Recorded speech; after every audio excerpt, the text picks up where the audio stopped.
Right, it's time for business, and Sandra Afeno has joined me. Hello, Sandra.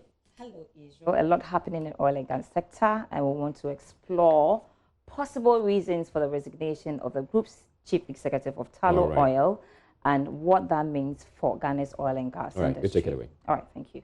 All right, good evening. I'm Sandra Afeno, and as always, I'm here for business. The group chief executive of Tullow, Paul McDade, has stepped down from the company with immediate effect. This was announced yesterday. Now, there are several reports of possible reasons for his resignation, including the company not meeting the expectations at the Jubilee Fields. Being one of the partners at the Jubilee Field, how will their non-performance affect the lots of the revenue for the country as well as the operations of the oil and gas industry? We'll try and find some answers to that later on. But first of all, before we do that, let's discuss or hear from the former chief executive of Tullow Oil, Paul McDade, who spoke to Joy Business during his visit to Ghana.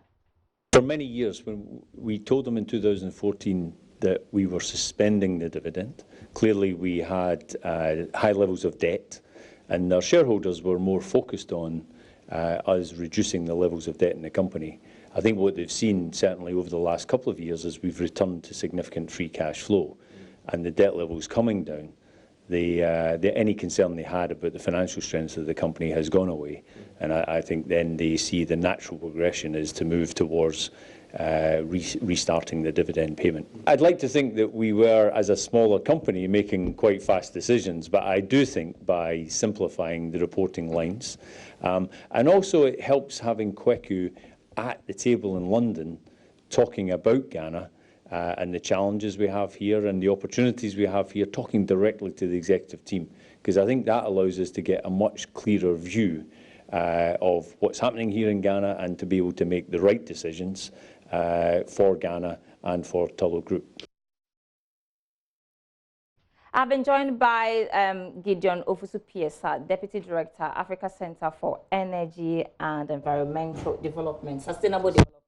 Thanks so much for your time. You heard the now former group chief executive of Tullow Oil. He's been speaking about some of the challenges at the point they were not paying dividends to their shareholders, as well as some challenges. And he spoke about the company moving really fast. As a small company, they were trying to expand. We will get into all that, but before we start the conversation, I want you to tell us about the operations, the background to Tullow and their operations in Ghana.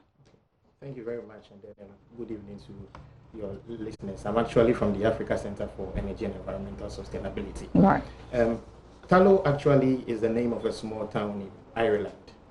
And then Tullow started off in 1986 with his founder, Aidan Heavy. Now, what he was doing was that he received calls from friends that there were small oil fields in Africa that oil majors were not interested in. So he contacted his friends somewhere in the World Bank, and then they had to put together resources together, and then he came to Africa. So they started off by working on small oil fields. So in 1986, what they did was that they were in Senegal, and then they had their first license in Senegal. In that same year, they listed on the London Stock Exchange and then on the Irish Stock Exchange. Afterwards, they've done a lot of work in Uganda, Equatorial Guinea, also working on small oil fields.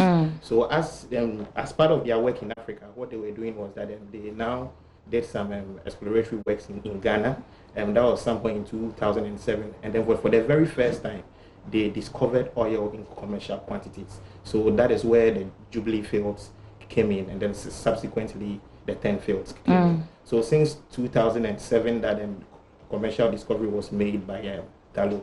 They have been in Ghana till now. Okay, so let's base it here in Ghana. They started as an exploratory company and then later on moved into production. Now, they are not the only people operating the Jubilee fields. They have other partners. Now we understand that they have difficulties with production levels, expectations are not being met. Will you say that they're trying to fall out a bit on their productions in Jubilee fields will affect our oil revenue and our production, bearing in mind that they are not the only ones operating the Jubilee fields? Yeah, so some of the Jubilee partners, Anadako, Cosmos, Petro SA, and then all that. Now, the reduction in production by Tullow is not only going to affect them, but will also impact their production partners, and then would also impact Ghana. So now when you look at tallow and then the partners, now some of the likely impact is that because production is going down, it is going to have a toll on their revenues. Now what that means is that they would have to put in some drastic cost-cutting measures in order to stay afloat. So some of them would have to be a reduction in their capital expenditure, operational expenditure, cost overheads. They would also have to cut down on their non-core activities, investments in corporate social investments. They may also want to have discussions around even the payment of bonus to their staff. So these are some of the things that they would want to do. It is also going to... How about the revenue? We have already budgeted, we have projected what we want to make out of oil. Is it likely to impact what we have budgeted for? Sure. So what is happening now is that there are two key determinants of oil revenues, that is price and then production. When there is a fluctuation in any of these variables, then it means that your revenues will be affected. So if there are fluctuations in production, then it means that our oil revenues is going to be affected. If you permit me, when you look at figures from the government of Ghana with regards to their projections with regards to oil in 2020, Jubilee, they are looking at 93,150 barrels of oil per day. And then looking at the projections from tallow based on their production cuts, it is 29,000 barrels of oil per day. So what it means is that there's a deficit of around 64,150. Now, if you look at 10, GOG is projecting 65,753 barrels of oil per day. And then tallow, based on these production cuts, is also projecting 23,000 of barrels of oil per day. So that is also a deficit of about 42,753. This is certainly not a good news for us, but you also understand that the Jubilee field is one of the fastest growing oil fields in Ghana. And so will you say that tallow has contributed significantly to the growth of the field in the first place? And also, we've seen it has shares on the Ghana Stock Exchange. Why are we not seeing any impact of their shares and prices on the Ghana, the bears in particular? Yeah, so it's just a matter of time. It is going to have a multiplier effect. But one of the things that I think I take consolation is the fact that tallow has put in measures to ensure, to communicate to its shareholders that they are in charge.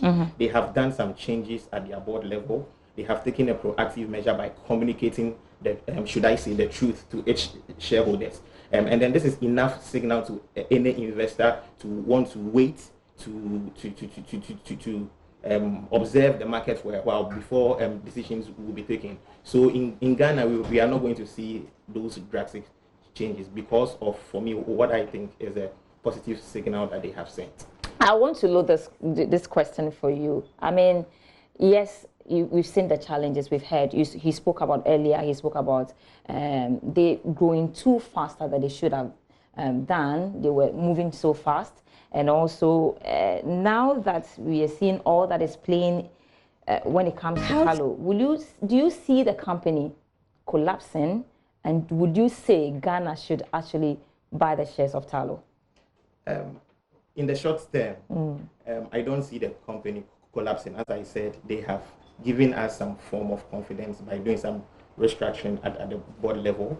What they are going to do now is that you realize that tallow has a lot of investments in Ghana. They have offices here, they have staff here. They even expressed interest in the 2019 oil and gas licensing round. Right. But just that they failed to be shortlisted for negotiation. Now that in next year there will be more of such oil licensing rounds, and then it is more likely to be onshore, which is less risky, and then we would have less capital requirements. I believe that in the short term, they would want to stay to take advantage of hydrocarbons in this country. So I do not foresee that.